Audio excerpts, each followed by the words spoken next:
Assalamualaikum. Kembali lagi di channel saya. Sebelumnya, yang belum subscribe, tolong subscribe dan aktifkan tanda loncengnya supaya kamu tidak ketinggalan cerita-cerita menarik dari saya. Berkali-kali dia menggelengkan kepalanya dan tiba-tiba Sumiati mengusir Wesna dengan kasar. Kemudian Sumiati menangis sejadi-jadinya di dalam pelukan Ria Imas. Nyai Aminah datang dengan panik setelah mendengar keributan dari dalam kamar Sumiati.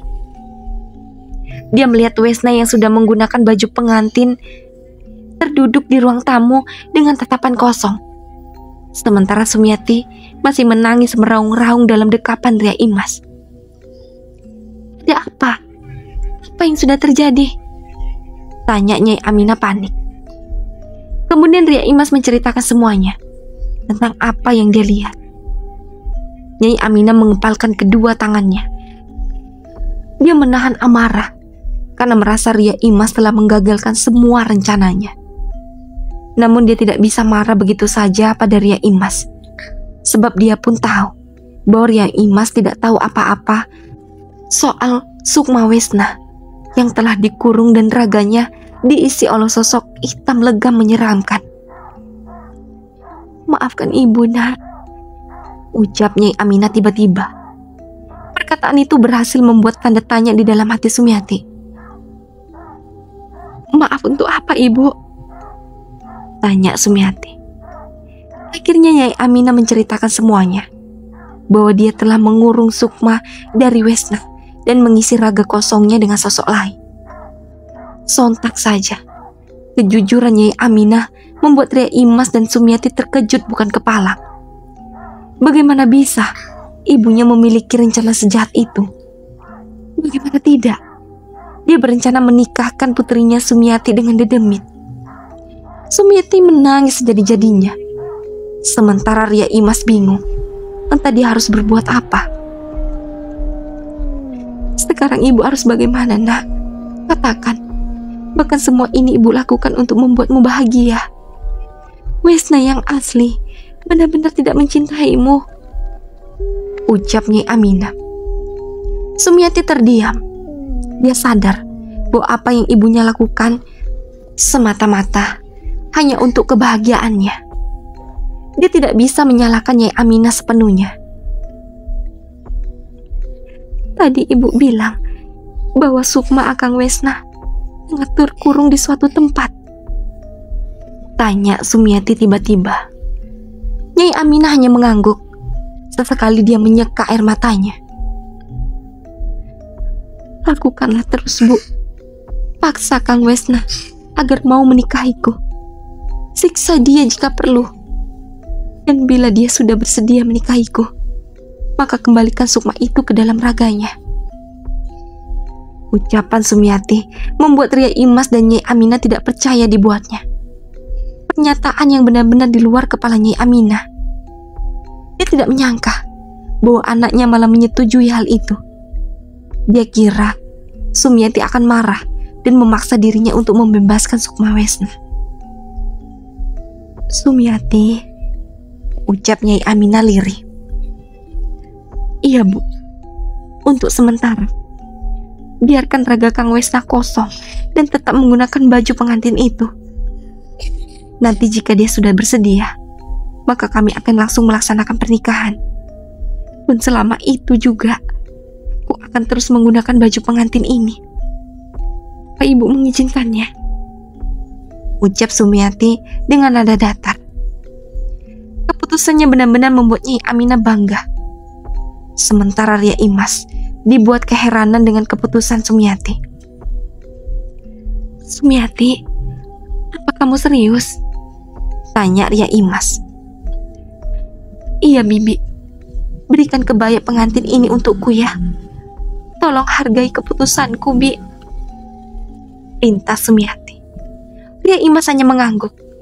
Dia benar-benar tidak menyangka dengan apa yang Sumiati putuskan. Kemudian Wesna dipanggil. Nyai Aminah memerintah agar sosok hitam di dalam raga itu keluar. Setelah itu, raga Wesna luruh ke tanah. Segera tubuh Wesna dipindahkan ke atas tempat tidur dan kemudian kulit tubuhnya terlihat memucat. "Ibu, apa tubuh Kang Wesna akan baik-baik saja?" tanya Sumiati. "Tenang sayang, ibu akan memberikannya ramuan dan pelindung agar raga ini awet dan terjaga dari dedemit lain yang ingin masuk dan menguasainya." Sumiati hanya tersenyum. Dia lantas mendekati wajah Wesna yang terlihat seperti tengah tertidur.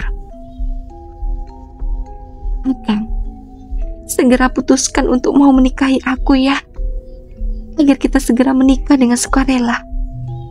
Namun kamu tidak usah takut. Selama kamu belum bersedia, aku akan setia menggunakan baju pengantin ini setiap hari. Agar nanti jika kamu bersedia, kita akan langsung menikah sebelum hati dan pikiranmu kembali berubah," bisik Sumiati ke telinga Wesna. Diakhiri dengan senyuman menyeringai dan amat mengerikan. Akhirnya jasad Wesna disimpan dalam sebuah kamar di rumah yang terdapat kebun belakang. Rumah di mana para korban Nyai Aminah disembunyikan sebelum akhirnya mereka mati kehabisan darah. Selama 7 hari berturut-turut, Nyai Aminah selalu mengoleskan sebuah ramuan ke seluruh tubuh Wesna. Dia bertujuan agar tubuh Wesna menjadi awet dan tidak ada yang dapat mencium keberadaan jasad kosong itu. Sementara di alam lain, Sukma Wesna terus-menerus disiksa agar dia mau menikahi Sumiati secara sukarela. Namun setelah apa yang dialami saat ini, dirinya semakin tidak mau untuk menikahi Sumiati. Terlebih kini Wesna tahu bahwa Sumiati adalah anak dari Dedemit dan Nyai Aminah adalah seorang penganut ilmu hitam. Hari terus berlalu. Kini Sinta tidak bisa lagi menyembunyikan perutnya yang mulai membuncit. Meskipun Sinta sudah memakai pakaian longgar dan berlapis, oleh sebab perubahan bentuk tubuh Sinta, akhirnya Ija, sang ibu, menaruh curiga pada putrinya itu. Berulang kali Ija menanyakan tentang perut Sinta yang membuncit. Namun Sinta hanya menjawab dengan gelengan kepala. Dia benar-benar bingung harus bagaimana mengatakannya kepada Ija. Terlebih selama itu, Sinta juga selalu mengurungkan diri di dalam rumah. Dia tidak ingin orang lain tahu tentang bentuk perutnya yang semakin besar. Suatu hari, saat usia kandungan Sinta menginjak 8 bulan, Sinta kembali menemui Simak Paraji yang pertama kali memberitahu kehamilan Sinta. Lagi-lagi, Sinta beralasan hendak menemui Wesna. Simak Paraji tersebut menyambut Sinta dengan penuh senyuman. Ada perasaan lega di dalam hati Simak Paraji, sebab Sinta tidak menggugurkan kandungannya. "Neng, bagaimana keadaan kamu?" tanya Simak Paraji. Sinta hanya tersenyum kecil. Melihat jawaban dari Sinta tanpa basa-basi, akhirnya Simak Paraji memilih untuk langsung memeriksa kandungan Sinta. "Bayinya sehat, Neng. Posisinya sudah bagus. Dia akan gampang lahir. Dan jika Mak lihat, jenis kelaminnya ini laki-laki," ucap Simak Paraji. Mendengar perkataan Simak Paraji, seketika senyum mengembang di wajah Sinta. Dia teringat perkataan Subagja yang akan menerima bayi ini jika dia adalah laki-laki. "Benarkah apa yang Mak katakan?" tanya Sinta penuh semangat. "Iya, Neng. Biasanya tebakan Mak tidak pernah salah. Semoga benar ya, Mak. Dan akhirnya bapak dari si bayi ini mau menerimanya," ucap Sinta. Mak Parija itu mengerutkan dahinya. Berarti selama ini si ayah dari bayi itu tidak mau menerimanya. "Semoga kebahagiaan selalu menyertaimu, Neng," ucap Mak Paraji itu kepada Sinta. Sementara Sinta hanya mengangguk. Dia benar-benar membayangkan bagaimana nanti Subagja pasti senang dan mau menerima bayi yang berada dalam kandungannya. Sinta kembali pulang, namun kini wajahnya mulai berseri kembali. Ija senang melihatnya. Meskipun Ija sendiri belum mendapatkan jawaban atas bentuk tubuh Sinta yang berubah, dan Ija tidak ingin berburuk sangka pada putri sematawayangnya itu. Keesokan harinya, dengan penuh rasa dan harapan bahagia, Sinta kembali pamit pada Ija dengan alasan akan menemui Wesna. Dan Sinta pun berkata bahwa dia akan kembali dengan kabar bahagia untuk Ija. Hanya itu ucapan Sinta. Sementara Ija sendiri telah memiliki firasat buruk. Tapi dia tidak mungkin melarang apa yang membuat putrinya bahagia. Bahkan Sinta berjanji akan memberikan kabar bahagia saat kedatangannya. Tanpa Ija tahu, sebenarnya itu adalah kali terakhir dia bertemu dengan putrinya. Sinta berjalan pelan sembari mengusap-usap perutnya yang amat buncit. Sesekali Sinta tersenyum sembari berbicara sedikit kepada perutnya. Karena memang sang bayi selalu merespon dengan sebuah gerakan halus setiap kali ibunya berbicara. Semoga kamu memang seorang lelaki ya nak. Persis seperti perkataan Pak Raji itu benar. Agar bapakmu nanti bahagia. Sebenarnya ibu tidak masalah mau kamu seorang lelaki maupun perempuan. Ibu akan tetap membesarkanmu dengan penuh kasih sayang. Ucap Sinta dengan nada lemah lembut sembari terus mengusap perutnya. Dia sudah berjanji akan menemui bapak dari bayi yang tengah dia kandung, meskipun dia hamil di luar nikah.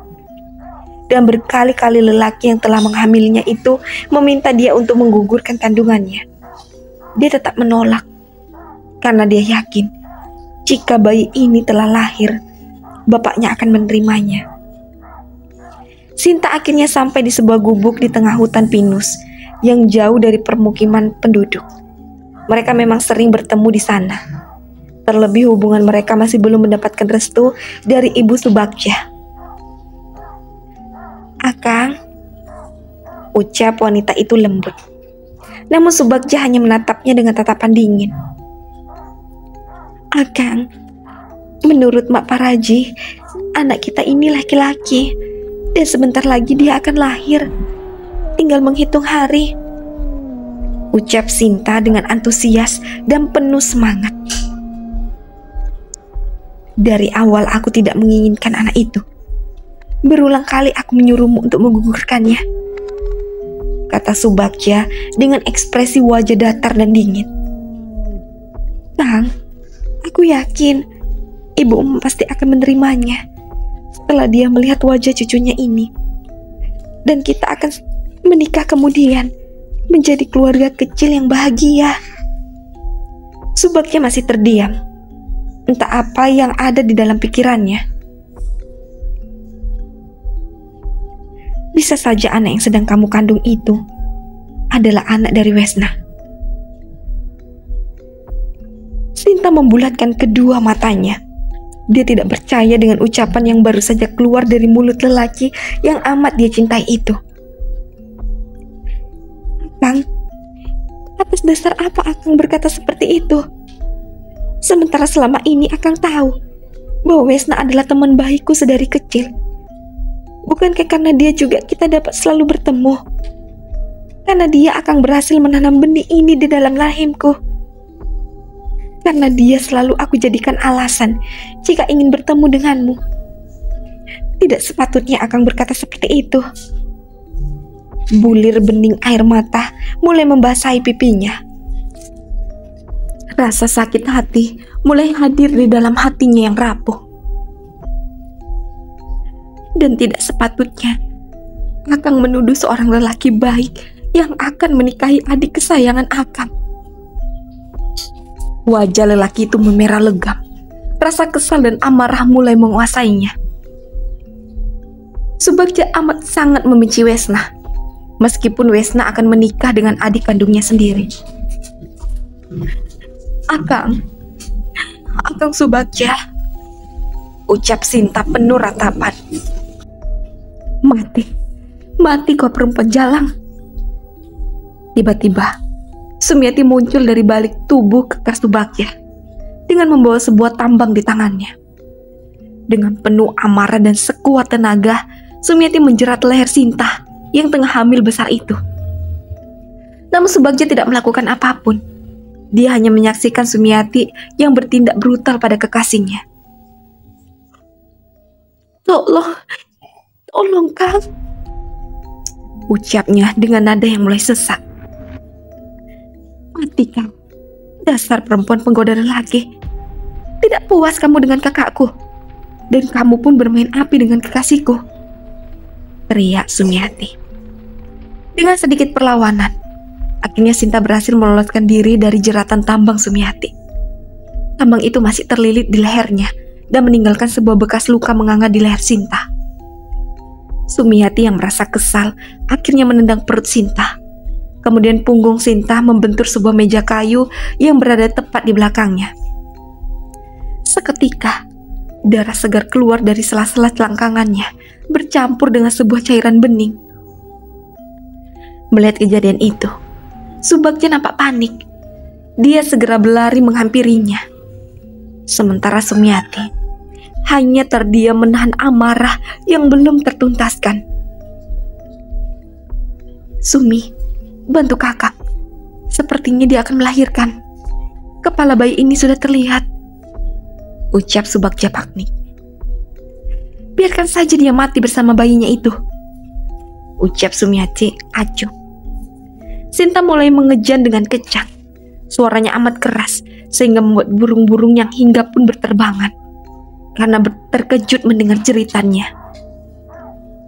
Bayi itu lahir persis seperti gambaran Mak Paraji bahwa bayi itu berjenis kelamin laki-laki. Namun sayang, bayi itu tidak menangis dan jantungnya sudah tidak berdetak. Bayi itu dilahirkan dengan keadaan meninggal dunia. Kalian telah membunuh anakku, pakik Sinta. Subagja nampak panik. Dia tidak tahu apa yang harus dilakukan. Maka kamu akan menanggung akibatnya. Kalian semua akan mendapatkan balasan yang setimpal. Berisik kau. Sumiati semakin kesal dengan ocehan Sinta. Dia lantas mengeluarkan sebuah pisau yang memang sudah dia siapkan di balik baju kebaya yang dia pakai. Dengan beringas, Sumiati menyayat wajah Sinta yang terduduk dalam keadaan lemah di hadapannya. Sinta menjerit hebat. Rasa perih mulai terasa di seluruh wajahnya. Karena wajah cantikmu ini, kekasihku dan kakakku mencintaimu. Bukan begitu? Ucap Sumiati di akhir tawa yang menyeramkan. Darah bercucuran membasahi baju daster selutut berwarna hijau yang dikenakan Sinta. Sementara darah yang keluar dari selangkangannya pun mengucur dengan deras. Subagja hanya mampu memejamkan matanya sembari menggendong jasad bayi itu dalam pelukannya. Dia tidak bisa melarang Sumiati, karena pada dasarnya memang Sumiati memiliki sebuah gangguan jiwa dan ambisi yang besar, layaknya seorang psikopat. Bisa-bisa Subagja pun juga akan dibunuh olehnya. Kang, ku akan terus membawamu dan mencintaimu sampai kapanpun, ucap Sinta dengan nada parau dan lemas. Dia menggunakan seluruh tenaganya untuk melontarkan kalimat terakhir. Hingga akhirnya Sinta nampak sudah tidak bergerak dan bernafas. Namun Sumiati masih belum puas dengan aksinya. Hingga akhirnya Sumiati mencungkil salah satu mata milik Sinta. Mata ini yang sudah gatal, tidak bisa melihat lelaki tanpa sedikit, langsung direbut. Sekarang kau tidak memiliki mata yang utuh, bukan? Jadi kamu sudah tidak bisa sembarangan lagi melihat lelaki milik orang lain. Dasar perempuan jalang, ucap Sumiati dengan nada lantang dan geram. Tugasku sudah selesai. Sekarang giliranmu menguburkan jasad wanita ini dan juga bayi itu. Aku akan pulang dan berkata pada ibu bahwa aku sudah membunuh wanita sialan ini, ucap Sumiati puas.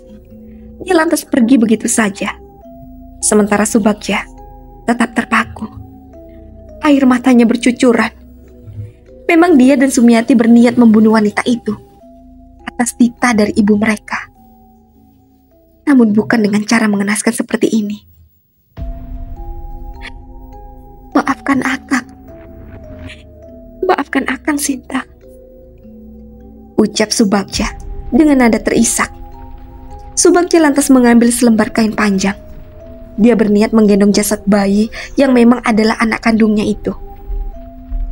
Dia tidak ingin jasad bayi itu dikubur satu lubang dengan Sinta. Tidak jauh di belakang gubuk telah tersedia sebuah lubang yang cukup dalam. Lubang itu sebelumnya memang sudah disiapkan oleh beberapa orang anak buah Nyai Aminah.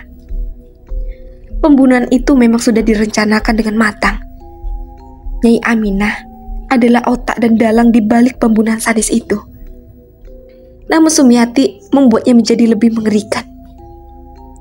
Nyai Aminah hanya menginginkan Sumiati maupun Subagja membunuh Sinta dengan cara yang cepat dan tidak menyakitkan. Tapi Sumiati justru menyiksa Sinta terlebih dahulu, dan bahkan kematiannya pun tidak disengaja. Sinta melahirkan sebab kehabisan darah saat melahirkan secara spontan setelah Sumiati menendang perutnya.